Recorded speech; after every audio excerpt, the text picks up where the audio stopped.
Chiefs Kingdom. It's Friday. We're all chiefed up, and we're back with another podcast for that ass. Steve, looks like OTAs have wrapped up, and there may not be a bigger story than UDFA DENERIC PRINCE. He's catching some fire. Chiefs Wire says DENERIC PRINCE is catching attention of OTAs from both coaching staff and his teammates. What do you think about it, Steve? Yeah, before we get to DENERIC PRINCE, make sure you hit that sub button if you haven't already. 95% of the people watching right now are not subscribed. That's crazy. Hit that sub button. We're trying to get to 10,000 before the season starts. But DENERIC PRINCE, man, he's been like the most polarizing signing of the entire offseason, it seems like. He's a UDFA, and everybody's just went crazy because it's like, this guy, he's going to start. He's going to take a grown man's job. He's the next Isaiah Pacheco. Everybody's been super pumped about him. So, yeah, it doesn't surprise me that he went out there and showed out because obviously this guy has some skill. We've all seen his tape. He draws comparisons to Pacheco. He runs hard. He plays hard. And there's a lot of hype behind him. So I'm glad to see that he's doing good. He's not taking Pacheco's job. It's that simple. He's not going to get Pacheco's job unless Pacheco injures himself because he runs like a raging bull. Other than that, I think the kid's got a good chance of making the roster, though. He's come in. He's had a few good runs. He's caught some nice passes out of the backfield. He's got to get that blocking under control. That's the big thing. You got to learn how to block. Pacheco struggled with that last year a little bit. He hits his holes a little better than Pacheco, it looks like, to this point. I think it's a good combination, but we still got Clyde on the roster, and I don't think he's going anywhere, Steve, until Clyde gets shipped out of here in Kansas City. If he gets shipped out of here, you're not going to see a big workload for DENERIC PRINCE other than maybe special teams, and this is going to put him right on the borderline of making the roster or not, making that 53-man. Right. Well, they always keep 4 running backs, it seems like. Last year we had Ronald Jones Jr., who kind of was just on the team. He got like a few carries throughout the whole season. Everybody wanted to see more. But maybe DENERIC PRINCE could take on that role to where he's just there in case of injuries, but he can also be doing the kick returning as well because Toba's not going to use Isaiah Pacheco for that this year. Andy Reid's not going to let him. That's RB1. We're not putting him out there for that. So maybe that does bode well for DENERIC PRINCE actually making this roster. I think he's got a pretty good shot of making it, man. But as far as needing like an actual running back in the running back room, yeah, it's cool to have him as a backup, but I don't think they need the help right now. Like you said, unless Clyde gets shipped out somewhere else, he's on his contract year. Andy's going to use him. He'll perform. Isaiah Pacheco's going to perform, and Jerick McKinnon's going to be there as your change of pace back, the guy catching the balls out of the backfield. I think everything's going to go pretty smoothly there. So I wouldn't think much to it, but I'm glad to see him doing great in the OTAs. Right. I'm excited about him because I told you, if anybody's been watching the channel, you know that I was big on DENERIC PRINCE. I thought he was a 5th round, 6th round talent at worst. And we snaked this guy off the UDFA wire for, you know, a significant amount of cash. Don't get me wrong, but he chose us over Miami. He didn't want to go there. He thought he was going to come here. We know Dave Tobe loves to use running backs to return kicks. Like he did that with Isaiah Pacheco last year. He's not going to do it, obviously. You can't risk Pacheco at this point. He's clearly RB1. So it looks like DENERIC PRINCE has a chance to do that. So that's a big thing. We also have Jerry and Ely coming up. You're a big Jerry and Ely guy. Jerry and Ely could do the same exact things here. He can also catch the ball in the backfield. He can play special teams. He's super fast. So you've got that little competition going. I think it all revolves around if we're going to get rid of Clyde Edwards-Helaire or not, or if we're just going to keep him around for one more years and run the tread right off the tires there. That's a possibility. And last night we were on How About Those Chiefs with Cole. Make sure to go check out that episode if you didn't already. But he actually mentioned when he made his 53-man roster that he struggled over DENERIC PRINCE or Jerry and Ely as the 4th running back. And that's a good question, man, because Jerry and Ely, he is listed as a wide receiver because he can play the slot, but he's a running back. That's what he was in college. He can do a lot of same things that Jerick McKinnon does, and that's why I've been a proponent of getting Ely in there and get him to learn these pass protection, like picking up the blitzes and things like that Jerick McKinnon's so valuable. I think that could bode well for Jerry and Ely to make this roster too, because he can swing both ways, man. And he's also a kick returner and a punt returner, and he's very fast. Exactly. So that's a really good, that's going to be a fun one to watch to see how that one plays out. Look, we literally have 2 thunder and lightning combos on this roster right now. You've got Pacheco and McKinnon. Now you're going to have Prince, and you could have Jerry and Ely. This could be whatever, but people are still throwing out names. They've actually thrown out Dalvin Cook. He just got released. I don't think we kicked the tires on Dalvin Cook, but Chiefs Wire's Charles Goldman actually named three guys that the Chiefs could possibly sign, and he named running back Ezekiel Elliott, formerly of the Dallas Cowboys, Steve. He said this, I'm sure I'll get plenty of grief for this one, but Elliott is a player who could benefit KC in a specific area of the field. Elliott might not be the dynamic running back he once was in Dallas, but he was extremely effective in the red zone a season ago. In 2022, Elliott had 39 rushes in the red zone within the 20-yard line. We know what the red zone is, Charles. He recorded 12 touchdowns on those rushing attempts, along with 111 yards of offense. The Chiefs have one of the highest red zone conversion rates in the NFL last season, but having a running back who could specialize in producing in that area of the field would certainly be a boom to the offense. It also wouldn't hurt to have some more depth at the position with a high rate of injury. I totally agree with that. Pacheco is that boom guy, but we don't tend to use him down there, so I don't understand what would be the point of getting Ezekiel Elliott. I don't feel like we'd ever use him when it counted. I get your point, but also get his, man. I wouldn't be opposed to if they could get Zeke in here for a decent deal, like something small, something team friendly. I wouldn't be mad at it. Anytime you're adding more talent to the roster, it's hard to get mad at that because the more you have, the better it goes for the entire team. Yeah, and like he said, injuries happen all the time at the running back position. We have two that are very, very vulnerable to injuries right now. That's Clyde Edwards-Helaire and Jerick McKinnon. You've seen it throughout their entire career.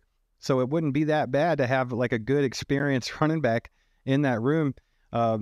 Zeke wouldn't be a bad one, but I don't think he's going to come for as cheap as people think he would. But he's not getting a whole lot of interest from anyone else around the NFL.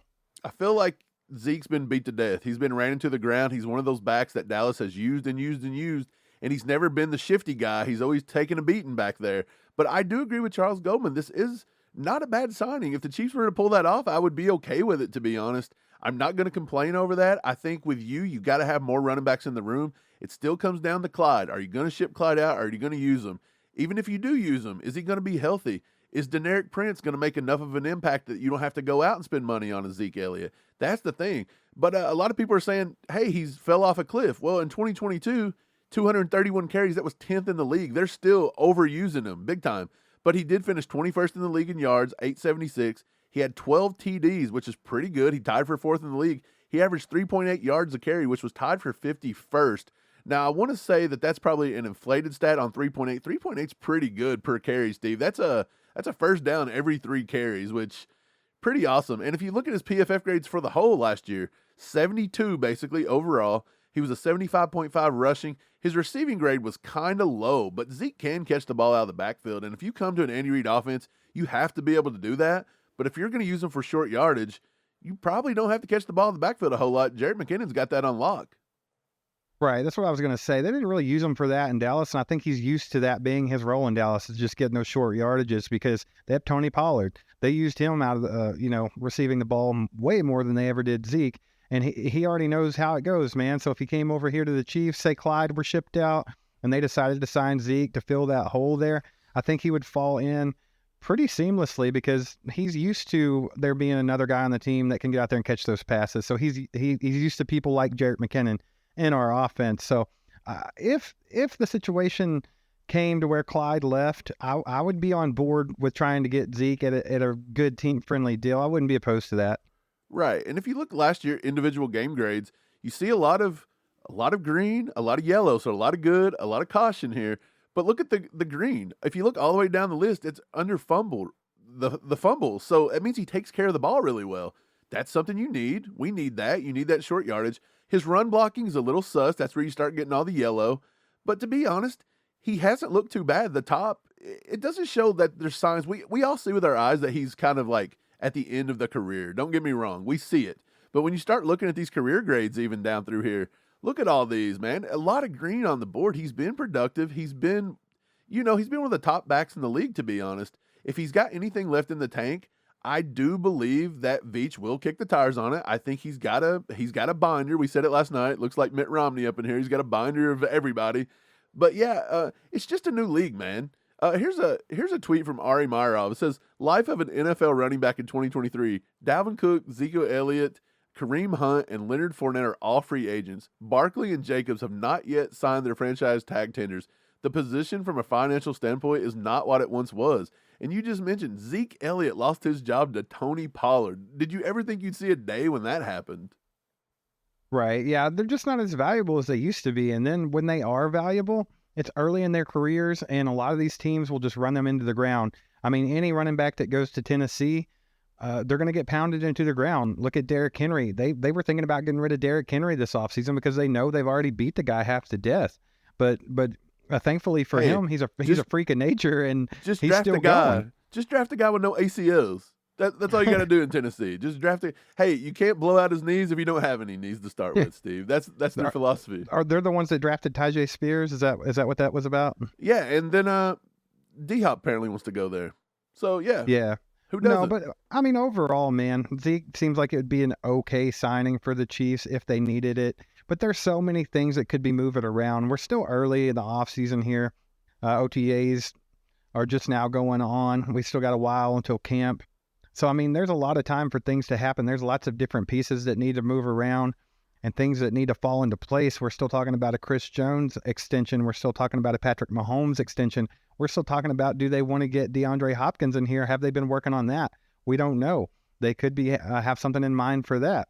Also, could they be looking at Danielle Hunter up in Minnesota as a pass rusher?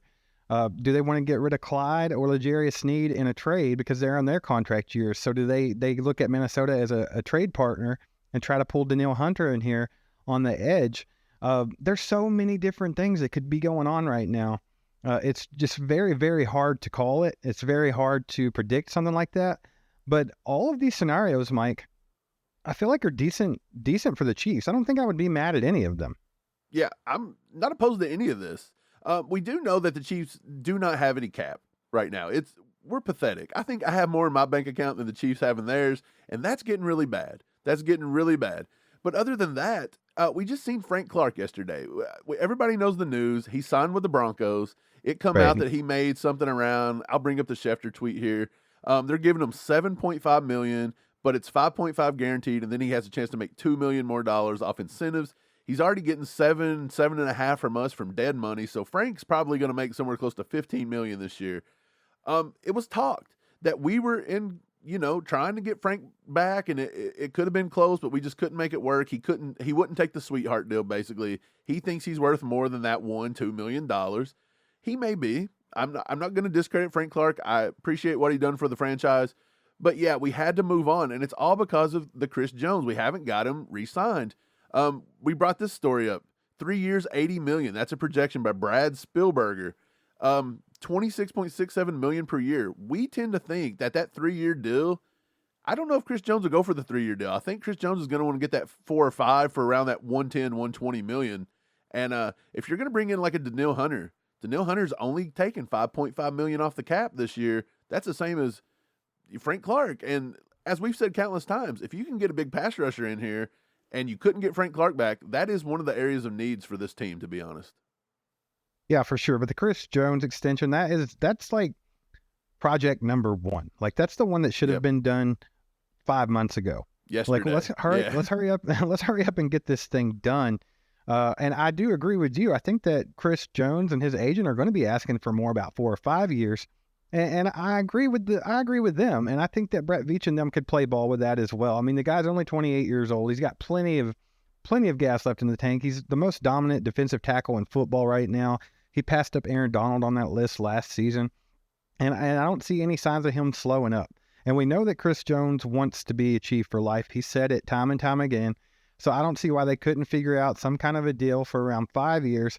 And that would put him as a Chief until he was around 33 years old. And then he could make those final decisions of his career. Like, do we want to do 1-year deals and keep doing them till we're just retiring here in Kansas City, or move on and get another little paycheck like Frank Clark has done? You can't be mad at that.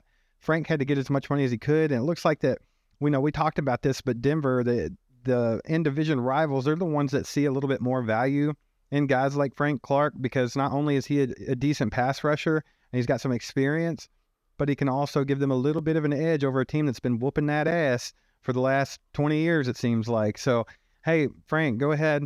Give us all the info we can get, whether it's terminology or what have you.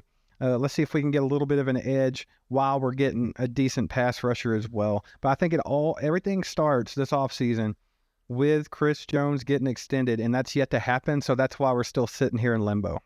Yeah, like a lot of fans, they're taking this Frank Clark thing a little hard, and they're taking it a little too seriously. Like, he's stabbing us in the back. This has happened over and over again. Jamal Charles left. Donald Stevenson left. Mike Burton just left this year. We were talking about this on Cole's channel last night.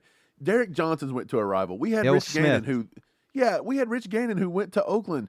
all the way back to Tom Flores, who was our backup quarterback in '69, and he went and won multiple Super Bowls with the Raiders afterwards. So this has been going on since our franchise started. It's not going to end. This is just something that comes with the territory. They don't take these rivalries as seriously as we do, I don't think. There are some bad blood there, but I don't think it runs as deep as the fan bases because they're not in it to their eyelids every day, talking trash and this and that. But Steve, I've got a video here I want to play for you.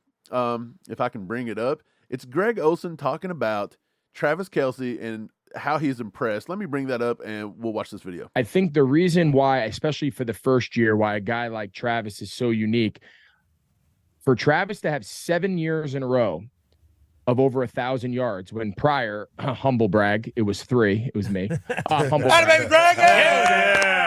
Clap it up. Yeah, tell me, he says. But I just think for a position, we just talked about how hard it was, the physical nature of it, injury and all that. For him to have 7+ years of over 1,000 yards, the postseason records that he's putting on display as far as touchdowns, 100-yard games, dominating performances, winning the Super Bowl this year. Like, when you stack it all up, I never thought in a million years anybody would ever reach the level of Tony Gonzalez. His numbers, his production, his longevity was just so an outer space compared to everybody else.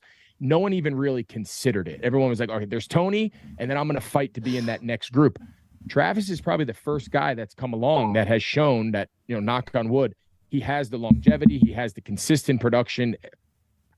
I think he has the chance to be the best guy of all time. Yeah. And I don't say that lightly. I wouldn't have said it 3 years ago, but I just, at some point, what he's doing, his streak of the last 7-8 years is historically special. Yeah.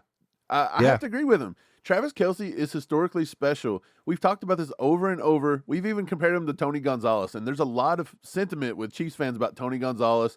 And then at the end of his career, he went to the Falcons and kind of rubbed people the wrong way. But Travis Kelce is not getting – he gets attention. Don't get me wrong. He gets attention. He's out there. His face is all over the map. But when it comes down to tight ends and different things, he still doesn't get the respect we think he deserves. Like, why is that, Steve? It's because of people that are obsessed with Rob Gronkowski or other teams' fans, basically. Because, you have, Baltimore fans out there that try to argue every year that Mark Andrews is the best in the league because he loves Lamar Jackson's balls. So Slapnuts is not the best one in the league. It's Travis Kelce. Then you have, of course, the George Kittle homers, the ones that think that he's better than Travis Kelce because George Kittle's a better blocker. Okay, cool. Well, guess what? Travis Kelce's a better pass catcher, a better yards after the catch guy. He's a lot of things than George Kittle. Not knocking George Kittle. I like George Kittle, but Kelce's better. It's just all there is to it. And then the worst of all, the old Patriots homers. He's no Rob Gronkowski. Gronkowski's the best to ever play the game. I'm sorry, you're wrong. You even heard Greg Olson. He didn't mention Gronkowski not one time in his little tirade. He's talking about Tony G being the best ever. And Travis Kelce's getting ready to pass up all of his records in Kansas City this season. And by the time Kelce's done, he's going to pass up his career numbers anyway. Kelce is the greatest tight end to ever play the game. I will say that right now because I already know by the time his career's over, it's going to show that. Right. And I'm going to run this right into the next segment. We actually said that Travis Kelce would have been an excellent pick for the cover of Madden, Steve, but they decided to go with Josh Allen. This is what they went with, Josh Allen. So now you can go ahead and add that little graphic we had where he grew his beard. Now you can add a Madden cover to that. That's all he's accomplished in his life was the Madden cover. But Steve, the Travis Kelce cover would have been pretty epic, I believe. And we kind of went through these a little bit the other day. We had this cover that we brought up, the Cry Eagles Cry limited edition. I thought that was pretty sick. This one was really awesome, the Most Wanted edition. Right. But we also got a few others I was going to bring up, and I wanted to get your reaction to it. We had the Biggest Loser edition with Bart Scott. I thought that one was hilarious. Look at Bart Scott. He looks like the guy that says, "These nuts got him." Yeah. Hey, if the sound had a face, it would be Bart Scott. Bart Scott. How does this guy have a job? What a slap he's nuts. The worst analyst. Bart Scott, he may be the OG slap nuts. He really might be. This cover is really awesome. It's the Cheeseburger in Paradise edition with Andy Reid. I would have this cover, man. So look, man, I was thinking about this. We talked about how Travis Kelce, obviously EA missed the mark with Josh Allen. Their marketing department and everybody else, you screwed up because Travis Kelce or the Kelce brothers, those were your money makers this year, baby, and you missed out. But I was thinking about all that. The only coach that's ever graced the cover of Madden is John Madden himself. Yes. And I think if any other coach should do that, it's Andy Reid. Like, I feel like you can't be mad at that. Andy is so accomplished. He's such a great coach. He's done it in 2 different franchises. And not only that, but he didn't have to cheat like Bill Belichick. He's not always wrapped up in some scandal. Shots fired. It's just the truth. It's the flat out truth. I mean, Bill Belichick shown himself again this year, getting in trouble once again for cheating because that's what they do. The Patriots have always been that team, and that's why they get dissed the way they do. Rightfully so. They are the Houston Astros of the NFL. Right. Well, Belichick and them, they're slapnuts too, to be honest. And we got another slapnuts coming up right here. I love this cover. Chris Jones on the cover with Joe Burrowhead My Ass Edition, Madden 2024. That right there is a winner. Like, I think that may be overall hands down the best cover, and it possibly gets Joe Burrow the Madden curse. Because we all know Josh Allen is a Madden curse. He's a walking Madden curse. This guy, once he sniffs the playoffs, here comes the turnovers. I like this cover myself. I think this is my personal favorite, the Burrowhead My Ass Edition. Chris Jones is humping him to submission right there on the football field, letting everybody know it's his house. It's not get you out of here. I'm the man here. I'm the man of this house. Hey, nothing said this is my house.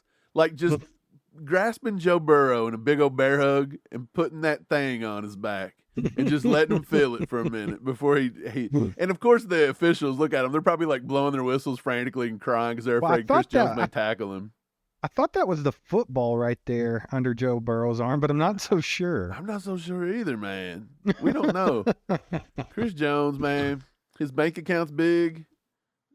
Other things are bigger. And I tell you what, his bank account's about to go up, Steve, because getting back to that extension, we've got to get the Chris Jones extension done. I think all Chiefs Kingdom is waiting. Like, this is a waiting game. We're in the offseason. There's hardly anything to talk about. We're hearing this. Quit talking about D-Hop. Quit talking about this. It's like, what do you expect me to talk about? You want me to talk about the weather and how the grass is growing? This is the off season. That's the thing about it. It's the off season. There's nothing going on. We're going to be talking about all these possible scenarios for the Chiefs because they are all possible scenarios. That's just what it is. Brett Veach is exploring all these the same way that we are.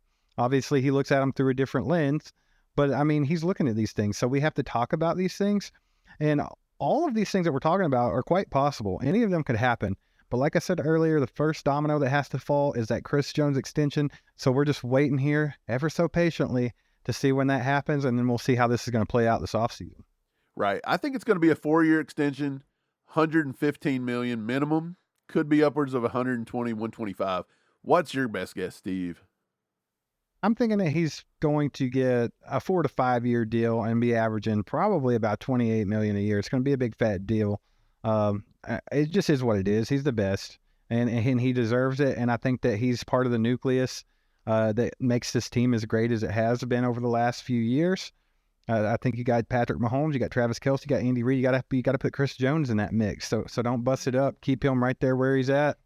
And I think that's what we need to do. Just go ahead and lock that up. Get these dominoes falling. Let's see how this offseason goes. I'm excited to see how this entire roster shakes out, man. Yeah, me too. Before we go, let's wrap up every little thing we talked about today. DENERIC Prince, back to DENERIC Prince. What's your chances that he makes the roster? Are you still 50-50 on him, or has he gained anything with you thanks to these little OTAs? I would say that he's gained a little bit just because of Dave Tobe's vote of confidence in him, because that normally seems to help. But we saw that didn't really help so much with some of the receivers last year. So I don't know. I'm going to keep him at the 50-50 because I think he's got his work cut out for him, beating Jerry and Ely onto this squad. Just that matchup in itself, that little bit of competition there. But, of course, Ely could always go on as a receiver as well. So they could both make the squad. I don't know. I'm going to leave it at 50-50 for now. I'm not going to get too excited about it. Okay. What do you think about Charles Goldman's Zeke Elliott idea? Rate that A through F. What would you grade it if Brett Veach was to bring him in right now? I grade it a C+ right now. If they were to get rid of Clyde Edwards-Helaire in some kind of a trade deal, and then they brought in Zeke, I would give it a B+. Right. What do you think about Dalvin Cook? Is that something you would consider right now, or is that a no-go? No. Danielle Hunter. Yes. I like Danielle Hunter. And last but not least, I wanted to just touch on that for 2 seconds before we move on.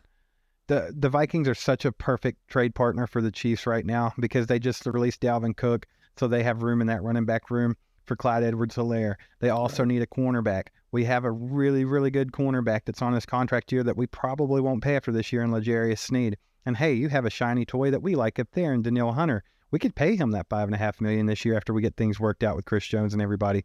And then we'd have a really elite edge rusher on this team with the really good ones we already have. So yeah, keep that in mind, guys, and keep an eye out for that because I think the Vikings could be a good trade partner. Right. I think Danielle Hunter, 5.5 against the cap this year. The Vikings had to eat some of it. Next year, it's somewhere around the 11 to 13 million. And then his last year, it's about 5.5 again. So not too bad against the cap. He is wanting an extension. But I think if I would rather pay a defensive end a longer extension than Sneed, to be honest. And I know people are going to throw darts at me and try to kill me. Here comes the pitchforks.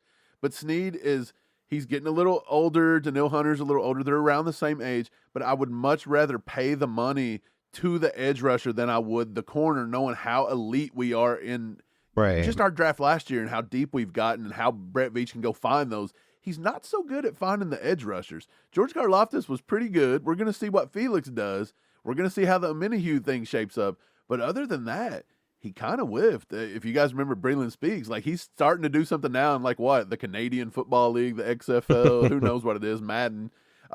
Yeah, so I would much rather bring in the proven pass rusher, maybe try to get him on a 3-4 year deal for like 40, 45, 50 million if he'll take something like that. I'd much rather pay that money to him than 40 to 50 million to a corner like L'Jarius Sneed when we have all this going around. And I know the pitchforks are coming out. I can hear them. The chink, chink. I hear it coming, Steve. I hear it, man. I can hear it too. I can see Rob Schneider leading the pack saying, "You can do it. You can do it. Oh no, we suck again." Yeah. It's coming in. But yeah, man, we thank you guys for watching and tuning in. We're all chiefed up, and we'd appreciate it if you'd hit that like button, leave us a comment, let us know about it, and hit that sub button with a little bell ding so you don't miss anything we release. And we'll hit you guys up next time, and we see you guys. Go Chiefs. Peace. There goes a sight from my soul.